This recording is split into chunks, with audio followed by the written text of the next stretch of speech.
Brawlers, baby.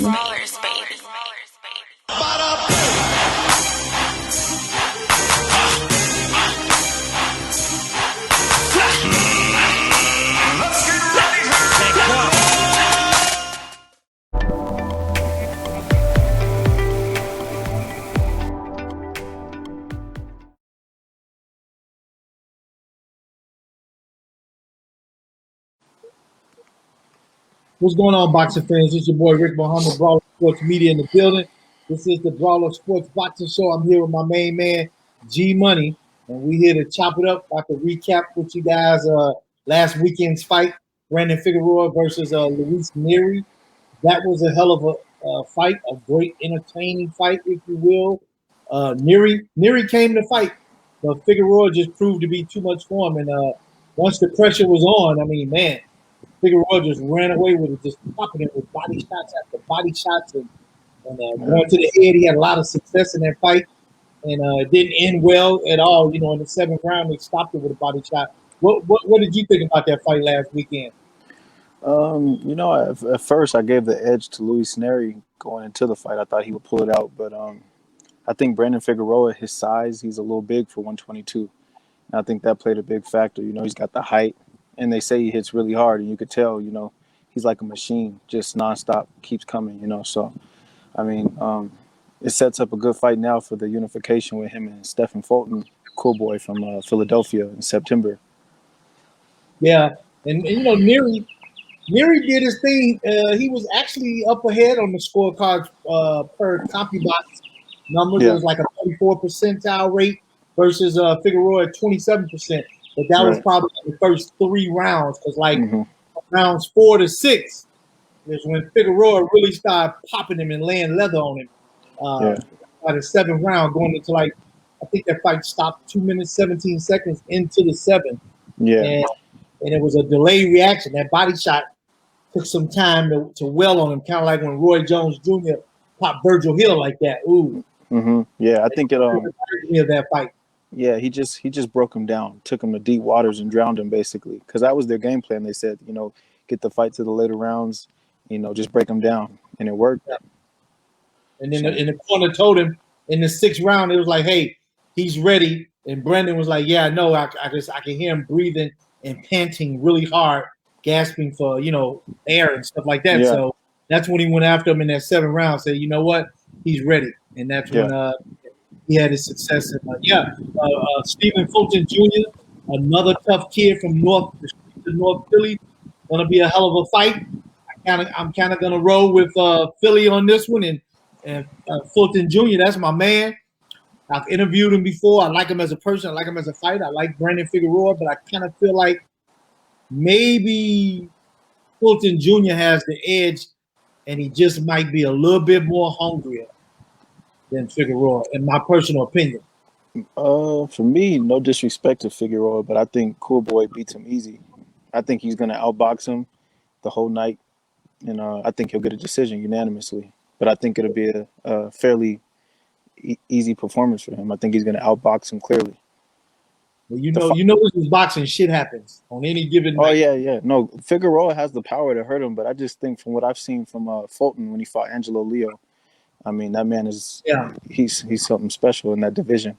What I would like to see is he boxed Leo pretty nice in that fight. Yeah, I think the fight to make it 122 for me is Stephen Fulton versus Rais Salim at the bantamweight. Okay. The guy who just beat Victor Pasillas. Yeah, Victor Pasillas. Yeah, I think that's the fight to make.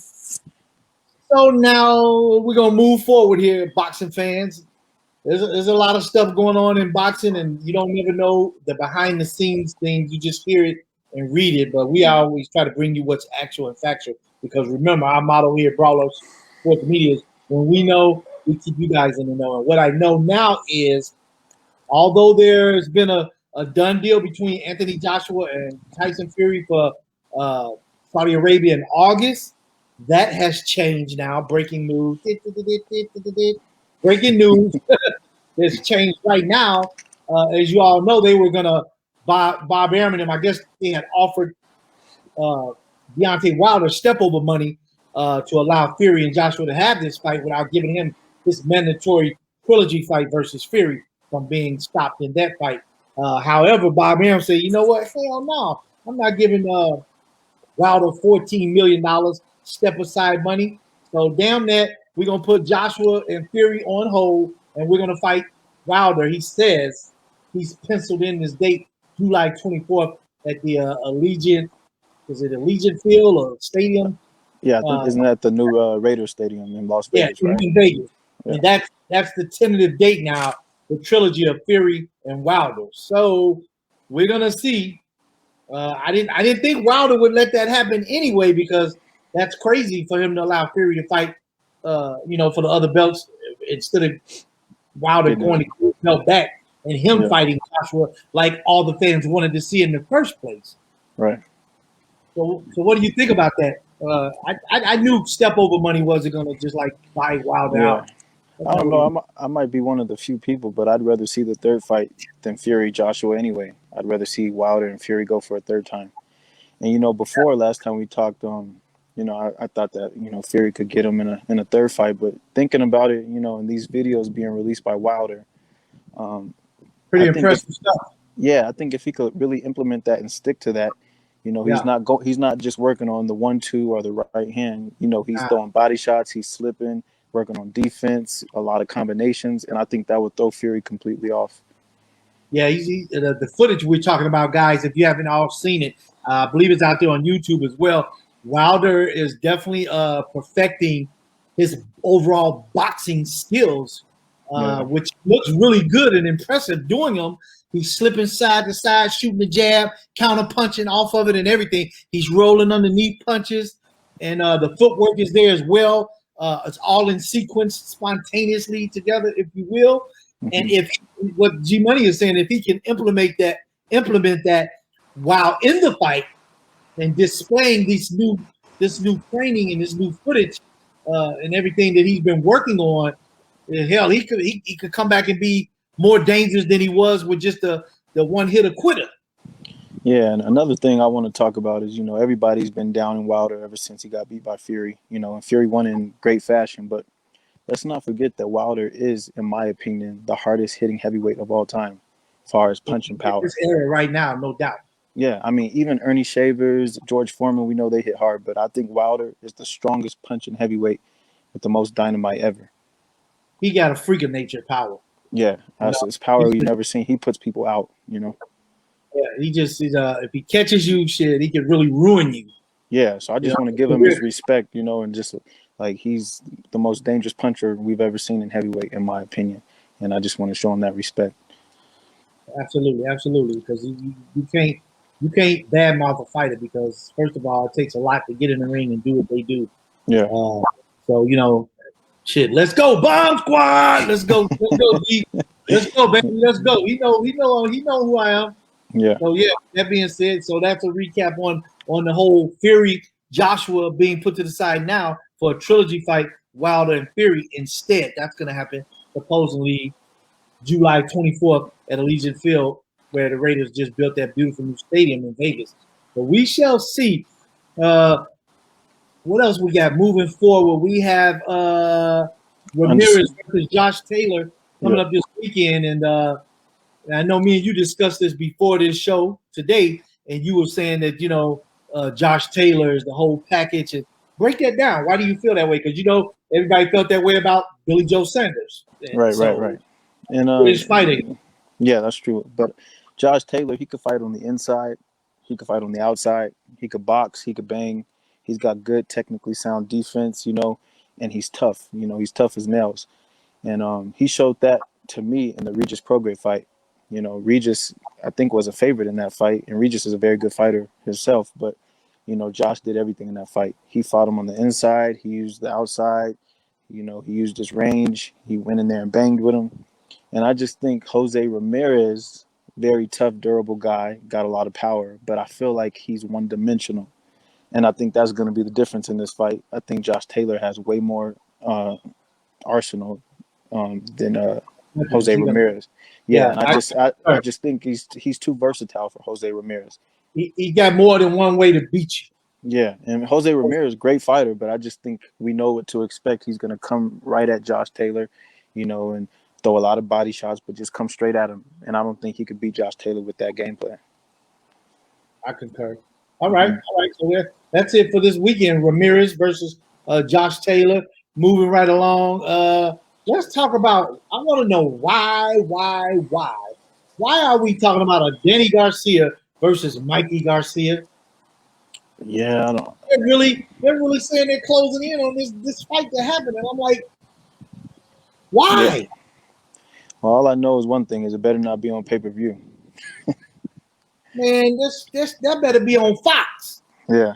And I'm going with Mikey Garcia on this. Yeah, I think can't say it. Now, I was going to say Mikey Garcia by stoppage, but I hit the brakes because one thing about we do know Danny Garcia, he got a concrete granite chin, and ain't nobody really put him out. No, the only way I see Danny getting stopped is if he moves up to 54 and fought somebody like Charlo. But at 47, he's up. Yeah, at 47, his chin is way too durable. He will get out boxed versus Mikey Garcia, no doubt. Angles, everything. I mean, Mikey Garcia got an awesome jab. He gonna walk him down. Everything Danny's one-dimensional in my own personal opinion. That's just me speaking. But I personally don't see Danny Garcia beating Mikey Garcia. Yeah, that's a tough one. I think I would edge Mikey Garcia too, maybe. But then again, I think about it and I'm like, I don't think everybody that What's the point of this fight? Let's break it down. Why? Why do we need this fight? What does it do for either one of them, really? I mean, for us real boxing fans, I don't think we really care to see it. But I mean, Danny Mexico, trying to make a run and get back in the saddle for another title shot. But you're going to get it by fighting Mikey Garcia? No. I think it could be for the Puerto Rico versus Mexico. That always delivers a big weekend. They don't like one another. They're racist there. Yeah.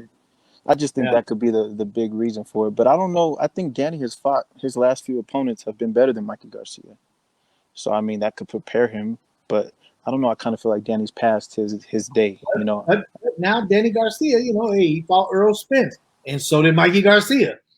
And neither one of them got stopped by Spence.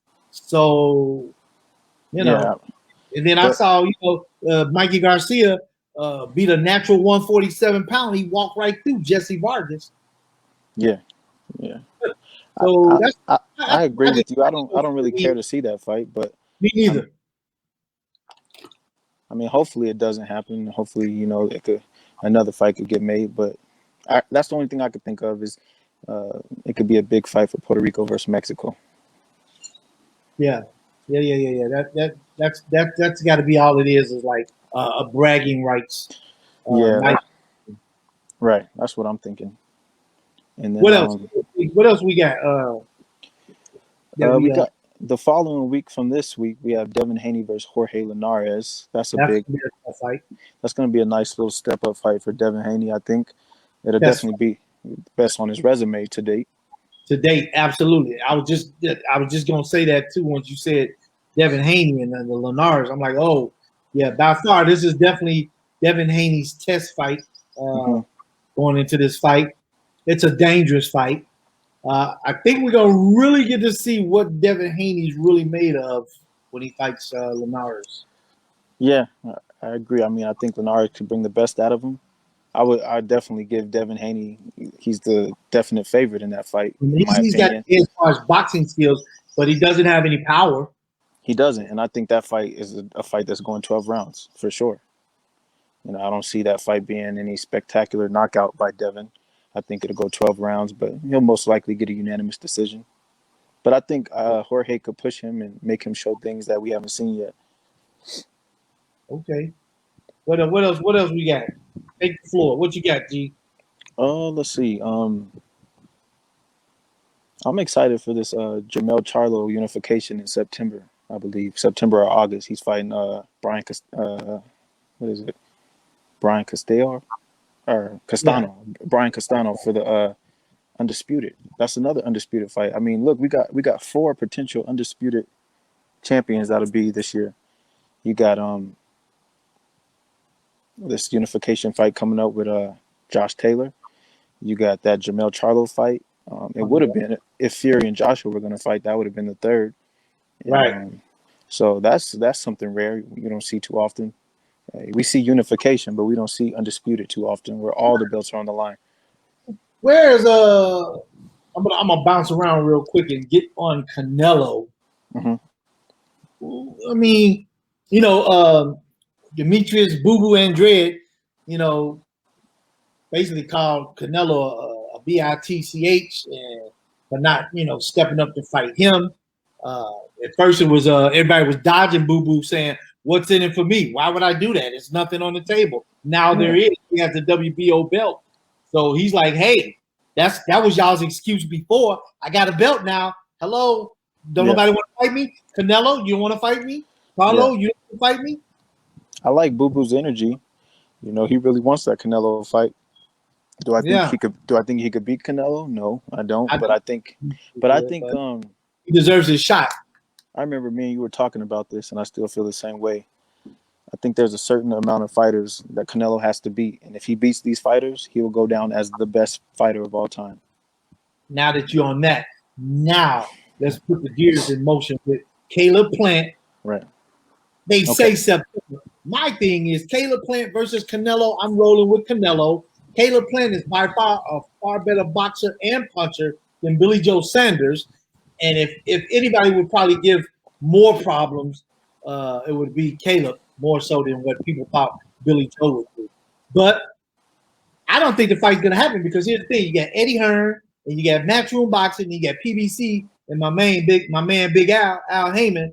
I don't know if those two can come together, work together, and make that fight happen.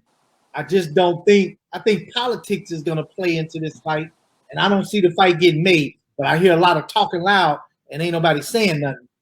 Right. Yeah. September has always been Canelo's date, May and Hmm. September. But now since when Floyd left, Canelo took over that September date and his Cinco de Mayo date. But I don't really think the Plant Canelo fight is going to happen. I really don't, man.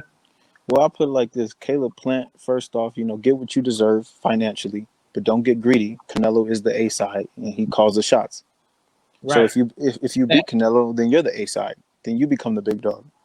Thanks. So my whole point with that is if it doesn't get made, then it's gonna look a little fishy as to why it didn't get made on Caleb Plant's part. You get what I'm saying? Yeah, absolutely. But I can appreciate that. but I will say this though, I do think if Caleb Plant can handle Canelo's power, he has a great chance.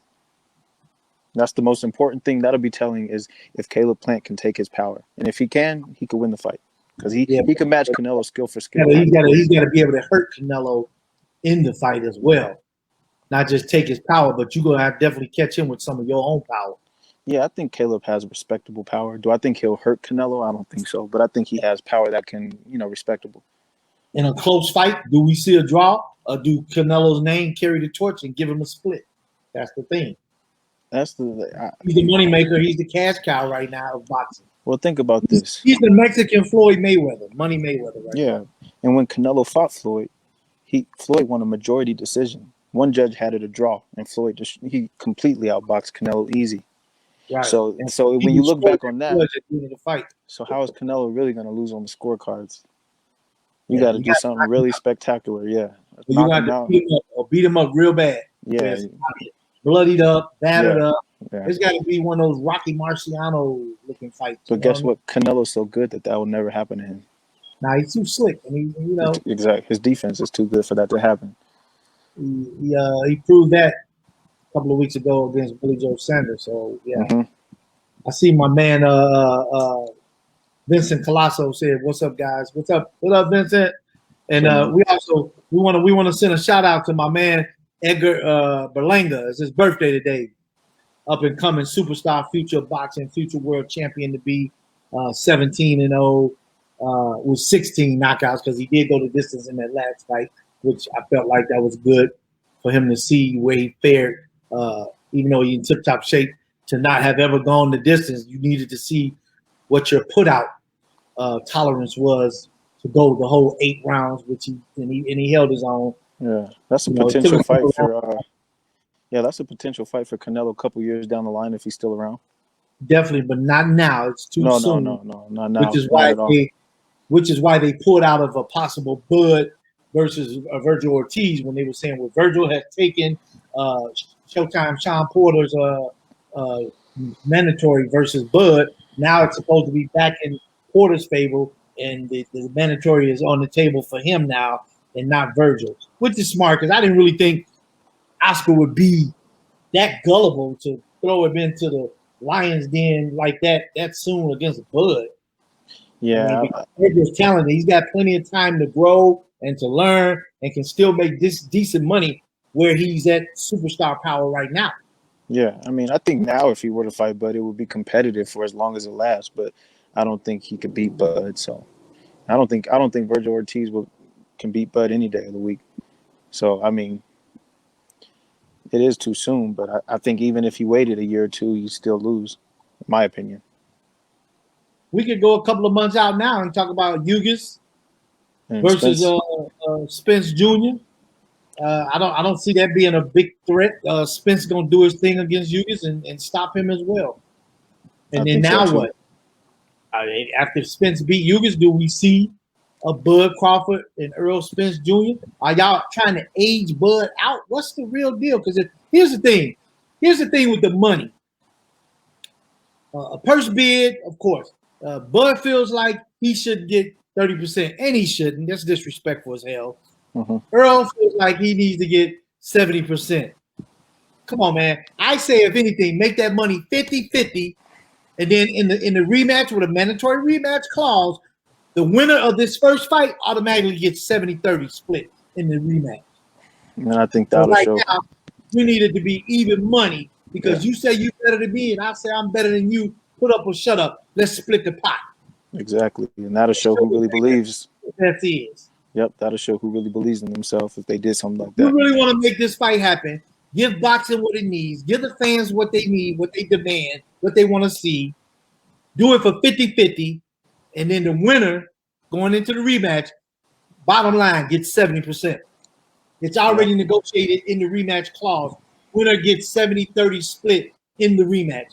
No room for negotiations on anything. That's it. That's all. Now let's get in the ring and see who's gonna kick whose ass. Yeah. Be the best of the best and take that torch and that trophy and say, hey, I told you I should be pound for pound the best. Yeah, at welterweight, I mean, I don't want to see Errol fight nobody other than Bud, vice versa. There's no other fight to make it welterweight for them Who two. they gonna fight? Because who is PBC really gonna put in front of Earl Spence? Y'all gonna go find nobody's to fight him Right. with their belts from around the world or the globe, whatever. They got the whole 147 stable PBC. What y'all gonna do? Be sparring partners and fight each other on TV and make checks and then laugh about it, go hang out, drink, and kick it? When I think about it, there's only two fighters for Errol aside from Bud that I would be interested in seeing, and that would be Thurman and Jaron Ennis. And we know that's not going to happen. Or at least we know Ennis won't happen. But Thurman, I'd be interested in that, but I don't think that'll happen. And then for Bud, I mean, I would like to see him fight Sean Porter if that's the only option available, or Thurman. Or what happened to Pacquiao? What happened to the Pac-Man? Pacquiao, Bud. At least Pacquiao gonna make it exciting. I'd like to see how Pacquiao moves around versus somebody so versatile and good like Bud. But do people forget Pacquiao last fought in 2019? So you just gonna jump in there with Bud or Errol after what 2-year layoff? But he's not in his prime anymore. He's a politician now / still professional boxer with a lot of clout and a lot of juice, and he still demands and will bring more money to the table fighting Bud than Bud can do for Pac-Man. You need Pac-Man. Pac-Man don't need you, whether he's on his way out or not. Right. That's true. I'm just saying, as far as competitive, we know Pacquiao's an all-time great, but don't you think he'll be at a disadvantage with a 2-year layoff, especially as a 40-plus-year-old? It would definitely be his call, be his decision, and I think Pacquiao would walk away if the fight between him and Bud happened, and win, lose, or draw, unless he's a gentleman, and he is a gentleman of the sport. If he beat Bud, Right. I think he would give him a rematch because that's the kind of dude he is. Mm-hmm. But we really talking, we fetching right now. Right. But my man Jaron Boots Ennis man, get that man his shot. He deserves a shot. And like I said, I told him in his interview, the only way you're going to get a shot at Bud or Earl, you're going to have to become both of them mandatory. Yeah. They can't dodge you then. That fight will be on like popcorn. Yeah, And Duran Vincent, to answer your question, Josh Taylor is going to win this fight this weekend. Vincent want to know who wins this weekend, Josh or Jose. Yeah, for betting advice, if you guys want to bet, I'd bet on Josh Taylor. And he could stop Jose, but I think he'll win a decision. All right. Anything else? Anything else we leaving out that's pertinent? I think we touched on most subjects as far as upcoming and what's relevant, but we got a lot more coming when we get the new news. We got more coming, and every Tuesday and Friday is when we do our little get together on our show and keep everybody abreast. I think that gives us enough time to compile all the different content that's out there, all the different news and stories from our other colleagues in the journalism field, if you will, and then that's when we get the know from like the promoters, the handlers, or the managers, or whatever, whether it's PBC, Golden Boy, Matchroom, doesn't matter. When we know, you guys know. So, but now, once again, we still got the pandemic going on. Numbers are rising in certain areas, vaccinated or not. Let's keep wearing your mask and practice social distance, keep your hands clean, because obviously COVID-19 is still around and can and will creep up on you if it catch you slipping. So let's stay safe so we can stay alive. And thank you for joining me again, my son G Money. Thank you. This is your boy Rick Muhammad. This is the Brawler Sports Boxing Show, and this is Brawler Sports Media. Until next time, y'all already know. Let's go, champs! Brawlers, baby.